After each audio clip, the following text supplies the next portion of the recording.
In this episode, we'll discuss Broadway's New York, New York, Prima Facie starring Jodie Comer, and Taylor Swift's Eras Tour. This is Half Hour with Jeff and Richie. Half hour. What's up, everybody? It's Jeff and Richie, your co-host, and we're bringing you our weekly conversation on the top theater and pop music topics of the week.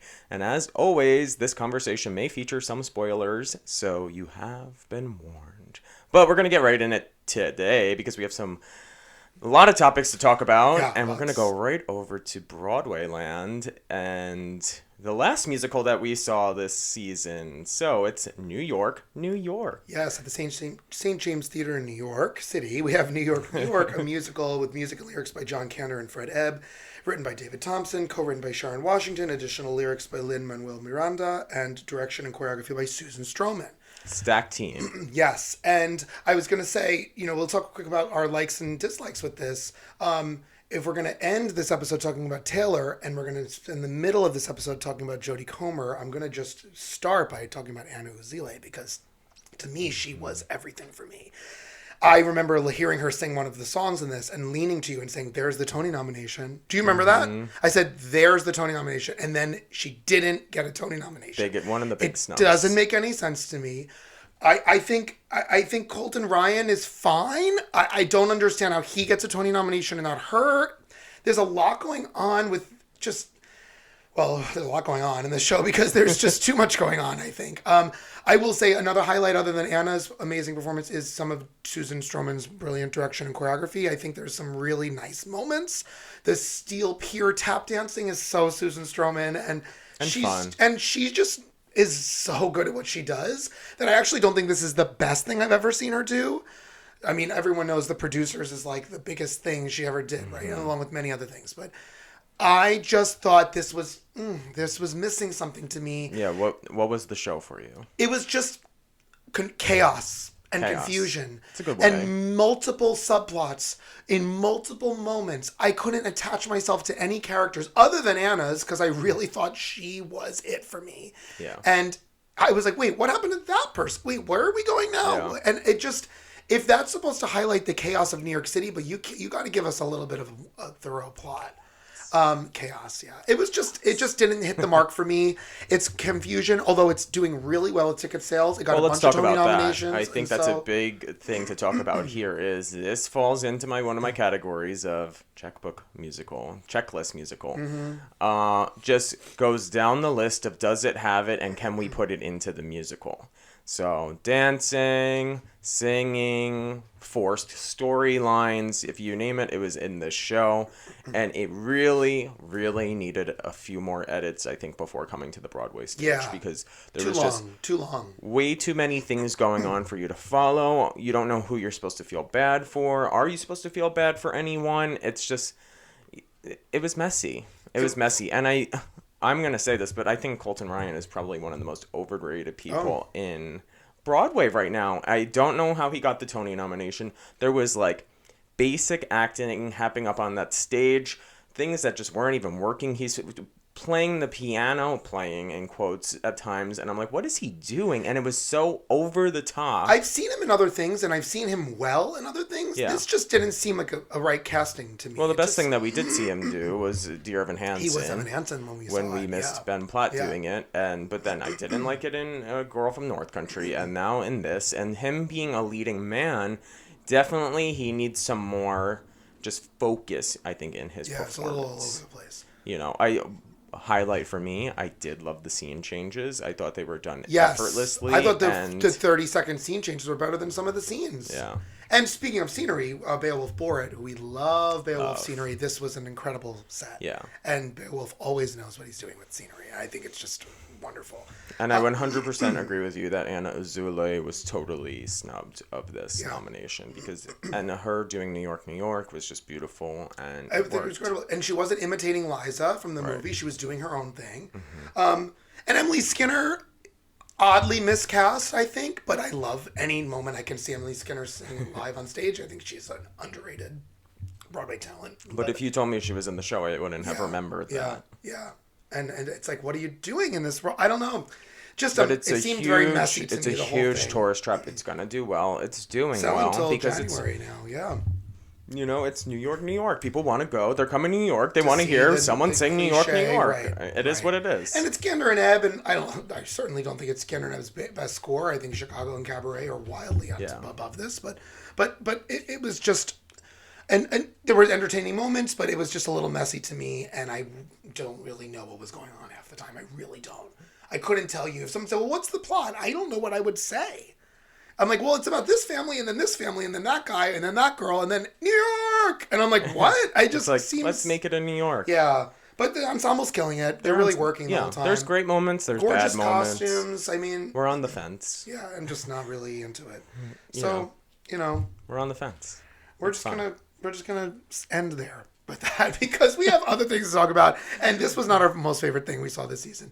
But kudos to, like I always say, whenever I don't really like something, I always like to say there are hundreds of people working on this, and they're employed and they're working, and good for them. So. Right. And just because we didn't like it doesn't mean you're not going to like it. So go check it out. And then we're going to go on to the last play we saw this 20 season. And after we saw Prima Facie, which we're about to talk about, we have now concluded seeing every single musical and play on Broadway in this 2022-2023 season, which is crazy that we saw everything. I can't believe we did. I can't believe because it. Next week you get a whole episode on Tony nomination and Tony predictions. And we can actually give our full opinions on this. So because we know we've seen every show. We've seen every single thing. And we're going to go over now to Prima Facie at the Golden Theater. Jodie Comer is starring in this. It's a play by Susie Miller, directed by Justin Martin. Huge hit in London, comes to New York, gets extended, is playing till July 2nd, one-woman show. Oh gosh, we're going to shift here now from New York, over to they're going to be more opposite things to talk about. Yeah. But we had to get them in because we are running out of weeks, and there were so many shows this season. This show, I'll just start Prima first. Facie, yeah, go. I walked out of that theater, and Richie started talking to me, and he's like, are you going to say anything about this? And I told him I literally can't, because I was just left so speechless at the end of this show that this is what actually goes on in the world. It's just so sad, and what I'm talking about here is sexual assault cases and how they are handled in court, and how they just target that topic alone was just done so well. And I have to applaud Jodie so much for this, because she is killing it, and she deserves every little bit of that Tony nomination. She is a force, and she is not just on the stage, she is in the scenery, becoming the stage. She is everything. I've never seen, it's very hard for me to think of when I've seen a performance where a woman is just commanding my attention for 100 minutes in a way like she is doing. And the fact that she has almost no stage experience in the professional setting of Broadway, and she's done so much TV, but I'm watching this and I'm like, how are you doing this 8 times a week? And we were sitting pretty far back, and I still felt so captivated. And we saw some other one-person shows this year. And it's hard when you see some that are just comedy, and some that are drama, and some that are storytelling, and some that are scripted, and some that are not. This was out of control. The premise of the plot is astonishing to me. How she starts this play and how she ends this play. And in the middle, what happens to her and how she deals with it as a victim. I am just... I don't know. Yeah, so speechless. I feel like I still am speechless. I'm thinking back to this performance now, and first of all, the writing of this show was just done so well. How you could take someone who has to defend victims sometimes in court, or the opposing side, and the whole you're innocent until proven guilty, and how hard it is to prove someone guilty in a sexual assault case. She just explains you can find a fault in anyone's story to twist it. And how in the beginning of the show, she's on top of everything, where she's like, I'm going to win for my client, I'm going to do this. And you slowly watch her start realizing things until she is assaulted. And once that happens, she starts going through the motions in her head that she's never going to win her own case, even though that she's been assaulted, because she knows the system so well. And you watch this woman just go up, up. She's on top of the world. She's on top of the world. And then deflate. And you're like, whoa. Which is kind of the whole, like, until it happens to you. Mm-hmm. What do you do? Mm-hmm. And I'm just watching this and I'm like, I feel so bad. And you know. And the way that they were just twisting her words, even when she's sitting in court, you're like, how often does this happen? And I wanted to bring something back to this because last week we talked about Kesha. And this is the same thing that Kesha has gone through. That she had to go to court with this case against Dr. Luke. And lose almost. Fighting this battle over and over again. That's why she's putting those words into her music. So it's interesting to see that, you know, in multiple areas of life, this is still happening to people over and over again. It's astonishing. It's eye-opening, and and then the piece is done theatrical. Mm-hmm. The scenery. We're gonna give spoilers. You know, if you haven't seen it, the scenery rising, the books that she pulls out, and how they all lit up at the end to show these multiple cases surrounding her. Yeah. The rain. I'm always a fan of rain on stage. Yeah. I think it's the coolest effect. I mean, no matter if it's the most joyous singing in the rain or the most tragic Prima Facie, rain can just, and she is soaking wet, and it's just ruining her in that moment. Mm-hmm. Just the way she's all over that stage telling this story, I'm captivated by her. And the direction in this was just out of this incredible. world. Incredible. You know? It's haunting. At sometimes you feel like it could be done with 10 people playing all these people, and at times I'm like, nope, it works just like this.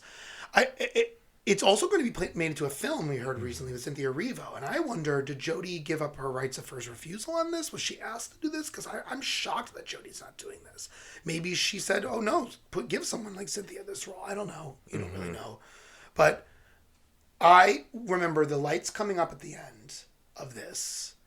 And it's interesting how when we leave so many shows, right? And if it's a comedy, we're like, oh my God, that was great. This is the best thing. Or when it's a drama, we're like, oh my gosh. But this was something different for me. I remember getting up from my seat and like, okay, let me just like stand up. We're going to grab our jacket. We're going to go. And I look around and all these women are hugging each other. Yeah.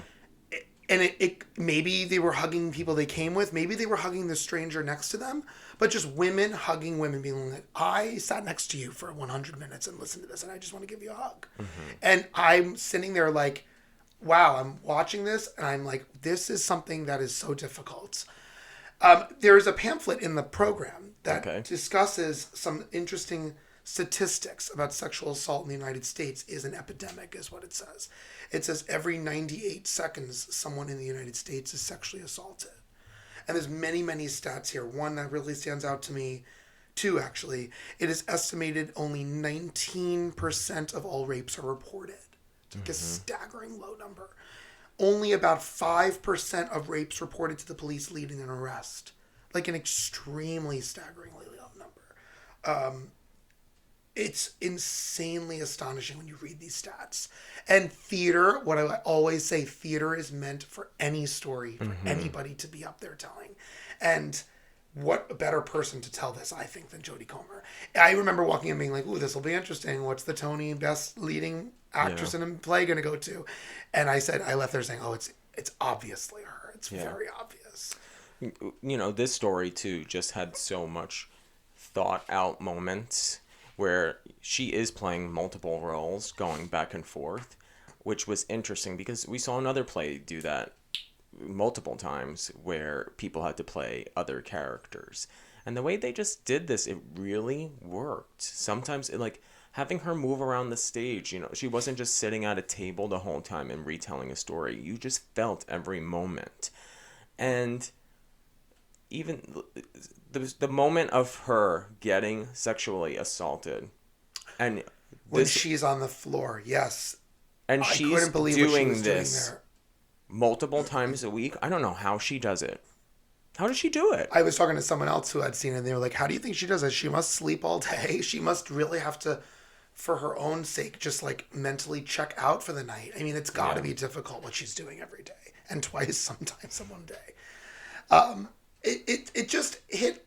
It just hit right. It was a story that needed to be told, that was told well, that was important, and everyone needs to go see this. Yeah. And it's just it's If they just can. I if you- know. I know we got tickets and it's like almost sold out the whole run for all of June.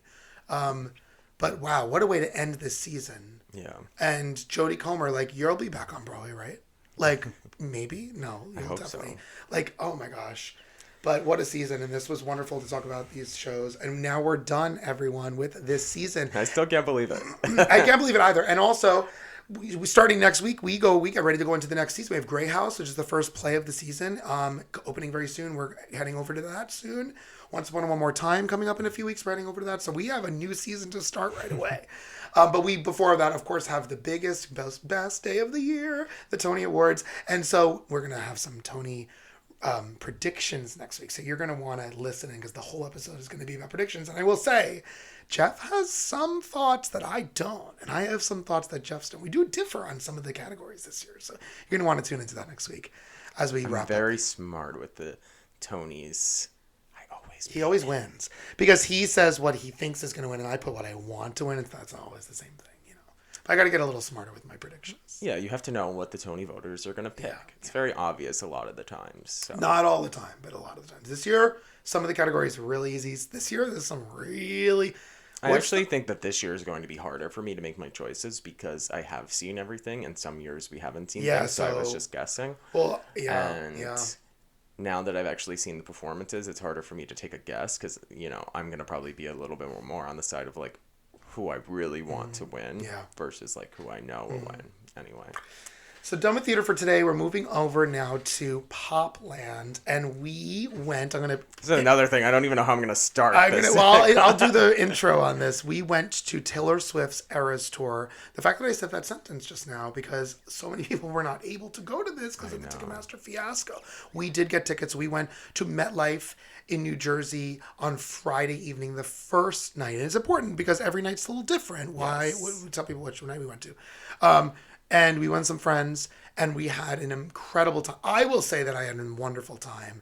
I have my thoughts. I had a terrible time. Oh, no. Jeff had the best time ever. Jeff is a huge Taylor fan. We have seen Taylor Swift live before with her Reputation tour. We did have tickets to the Lover tour before it was canceled during the pandemic. And now we're here at the Eras Tour. I will let Jeff kind of start this off. What were your thoughts? What did you think? Well, if any Taylor Swift fans are listening, they already know that our show is going down in history probably as one of the best nights for multiple reasons of the Eras Tour. It was announcement after announcement. It was surprise after surprise. And she had a little Easter egg early on in the night about, oh, there's a lot of surprises coming. And I was like, as soon as she said that, I'm like, I don't even know what to expect for the rest of the night. First of all, I'm going to just say, the show was incredible. It's probably one of the greatest concerts that I've ever been to. And that's coming from me who sat in the last row of MetLife Stadium. We were way up. Literally the last row of the upstairs. I didn't even know it was the last row. But you know what?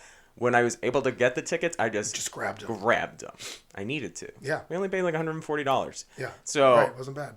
Compared to what some people other people are paying. Sorry, don't be mad.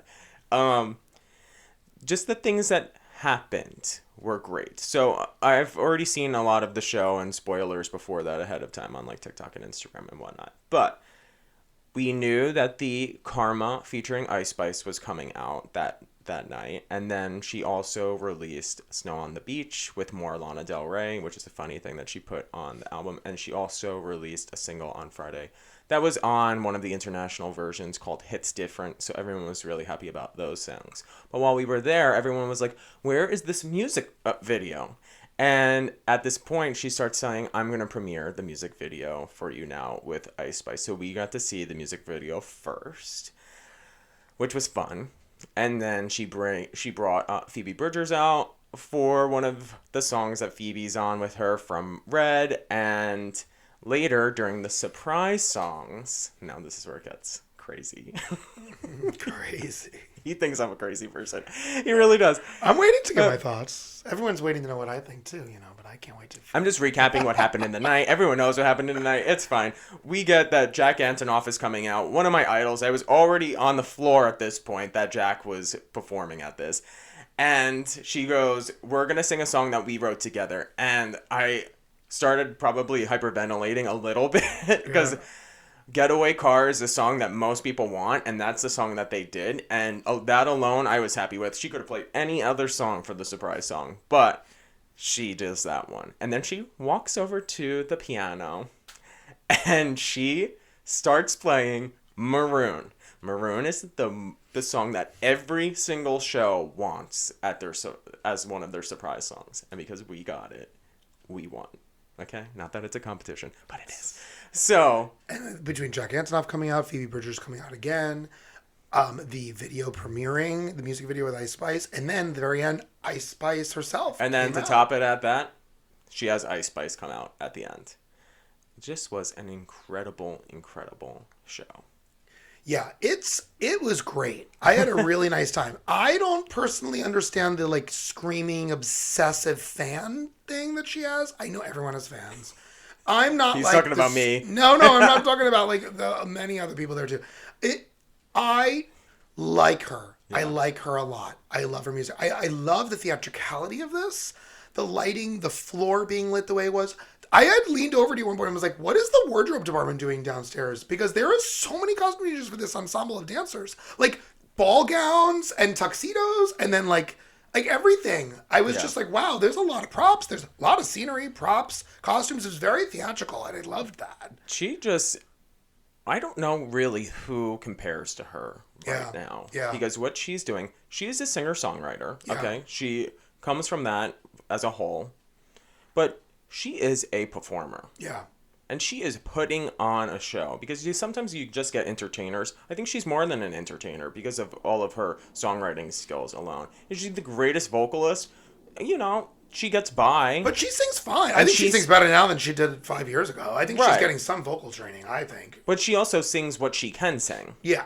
You know? Yeah. Well, she writes her own music in her own keys that she works for her. Exactly. So she, like, in last night's show, she redid Clean. So Clean was done on one of the other shows, and now she did it again. But she changed the key because she wanted to hear how it was in another key. So that's also interesting because we were talking about this, and I'm like, why is she not repeating songs? Is she doing a documentary on this whole thing? Is she going to do a special release on these surprise songs? There's so many options here. She is really talented. She knows what she's doing. She's making a lot of money. She's making the sales. She's also put a ton of music out in the last 5 years, 3 years. And there is a part of me that's like, do this, finish this tour with a bang, have a great time. And then like, Are you a little on Taylor Swift overload? I'm just saying it's okay to go like 1 year. Yeah. Without releasing music, it's okay. Give us a rest for a little bit. Just because I think that's more impactful. When someone goes away for a little bit and then comes back, I'm not saying go away for 5 years. I'm saying just take a deep breath. She is really at an all-time high, though. Yeah, and it's like, I worry that the burnout's going to come if she doesn't just take a second. Well, we already know that Speak Now Taylor's version is coming in July. She still has 3 more Taylor versions, 1989, Reputation, and put those Debut. out, and that's fine, and they'll come out, and then I think just like it's going to be okay. But she is really talented, and she knows what she's doing. I did have a great time. The thing that's interesting, though, is she released Midnights in the fall, and now she still has these other albums coming out. And by the time the end of the tour happens, does she take a break, or is she already on to the next album because of how far Midnights will be, how far the release date from Midnights was? Yeah, I just think like when I think of other like big stars, and I think of like, I mean, I guess like use Lady Gaga for example, right? Like what is she doing right now? I have no idea. We haven't really seen her. She's filming Joker. Right, so she's like just like kind of off the grid for a little bit. She's putting on makeup. But when she comes back on the scene, she'll be ready to go. Like it's okay to just dip out for a little bit. And I feel like the Taylor fans demand so much that I worry that this woman is just going to like burn out. I'm like, Taylor, you're so amazing. Just take a minute, because there's just so much going on right now for her. But and listen, there's nothing wrong with that. But her demand is so high. But she's one person. You know what I'm saying? She's one person. She is someone that is easily keeping up with the demand. Yeah. Yeah. She spaced out the tour the way she needed to. She's only doing weekends. She's traveling when she needs. She's doing it right. Yeah. No. I know. She's doing it right.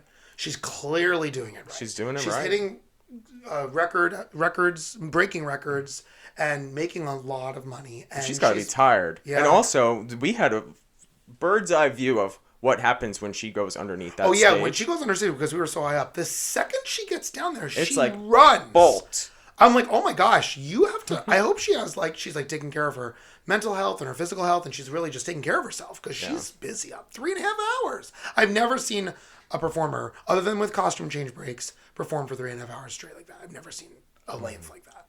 So really impressive. Yeah, we had a great time. Loved it. Amazing. And I mean, for me, top 5 concert I've ever been to. Oh, it's the top. Yeah. It's the top. I don't know how she'll top it. Yeah. But I said that after Reputation. So. Yeah, Reputation was great too. All right, we're moving on in these last few minutes here onto our pop music drop, where Jeff chooses the 6 top pop songs of the week, and I let you know my thoughts on them. So we're gonna go right away with the top 6 here. Jeff, let's hear Top it. 6. Are they the bop or the flop? Anyway, speaking of Taylor Swift, we're going to start with Taylor Swift and the remix of Karma with Ice Spice. Love it, bop. I love seeing it live. I love hearing it. It's great. And I love the song. Yeah. And I love the music video. Shout out to that Wizard of Oz throw in there with the... And also, there's so many Easter eggs in that music video. Yeah. We won't get into them, but Yeah, there's a lot there. Ice Spice is going to take over the world, it seems like. She's really getting pushed to the forefront by Taylor. Yeah, it'll be interesting to see what she does after this, because she's really been given a wonderful platform. So Yeah. yeah, And from New York. yeah, and she's great. Michael Medrano and Funk LeBlanc, LSD Part 2. Bop, love it. Love the him. vibe. He's great. Love him, that disco. I love Michael. That disco. Yes. Arlo Parks, Devotion. I put vibe bops because I liked this vibe. Bops. Really vibey. Which Arlo Parks also released her album on Friday, so everyone should go check that out. It's very good. It is a vibe. A name to definitely be on the lookout for. Yeah. Now we have a new girl group, Need a Name Bro, and the song is Not a Lot Left to Say. I'm putting kind of floppish for this. I'm not really feeling it. I'm sorry. I think it's great to support the new artist, and I want to get into it more. I just am not feeling this song, unfortunately. No, just not, it's a vibe. It's a bop. I'm sorry. It's like okay. Is it groundbreaking? No. No, I just couldn't get into it. It was Okay, something that's that was fine. holding me back. I don't know, but it was fine. Jake Shears, Last Man Dancing. Okay, I put bop and I wrote ABBA bop. ABBA bop. It's so ABBA. Anytime something... I don't know what is going on right now in the music industry, but everything is becoming 70s ABBA, 54 Below, Dance the Night Away, On the Dance Floor vibe. I don't know if this is just a resurgence of that sound more than ever. And from groups to solo artists, and I'm just loving it. Yeah, the disco movement is It's back in full force. It's so back. So love it. Hopefully and... we don't get like another disco sucks moment that people are like, I hate No, disco. because there's so many people and there's so many artists now touring in so many places and so many venues to listen to music. I think there's just, no, I don't think so. And last but not least, we got the first single from the Barbie movie coming Oh, out from that would be Dua great. Lipa, and that's Dance the Night. This is 54 Below bop. I am loving it. I'm like, oh, it's just Dua great. Lipa realness. Yeah, I really love her. I really, really do. And the music video was good too. It's a bit, some people are on the fence with it though. Oh no, I loved it. Weird, right? Someone commented on our video and was like, Oh, okay. "That's the most generic song I ever heard." No, I love it. Dua's got a vibe, and Dua, yeah, we saw her live last year. I loved it. I mean, it definitely fits her image. Yeah, so. for sure. That Barbie soundtrack is stacked. Yeah, and the movie looks like it's going to be like camp realness. Yeah. I think I just can't wait for it. It looks like it's going to be a fun time. fun summer movie. Some of the names on that: Ava Max, Charlie XCX, Lizzo, Nicki Minaj, all on the Barbie soundtrack. And weirdly, there's 2 unannounced songs on there that just say like track 3 and like track 7, so we don't know who else is going to be. I think I have an idea of who one is. It should be obviously someone with the name based off the movie. So like Barbie, Barbara Streisand. Right? Not happening, like Barbara no. just comes out with a brand new disco song. Barbie Barbara. I mean, come on, it's marketing gold. Who else is a pop star with the same name? I'm sorry, I called it here first, y'all. If you see Barbara Streisand release, Keep dreaming. Not it's my happening. dream. Keep dreaming. Oh, Babs, I don't know, but I can't wait for the movie. It's gonna be great. Yeah. So, Oh my gosh, we're out of time. We talked about so much today, but Yeah, this was really, really wonderful. Well, we hope you enjoyed this episode, so leave us a comment on wherever you listen to the podcast, and make sure you subscribe on all of our channels. You can find us on Instagram and TikTok at Half Hour Podcast. So join on our conversations, as we would love to hear from you. But that's all we have for today. So thanks again for listening. Thank you for listening. We got Tony nominations, So recap thoughts excited. next week. It's a whole episode. I can't wait. So tune in next week. Thanks so much for listening. I'm Richie. And I'm Jeff. Saying ta-ta. Bye.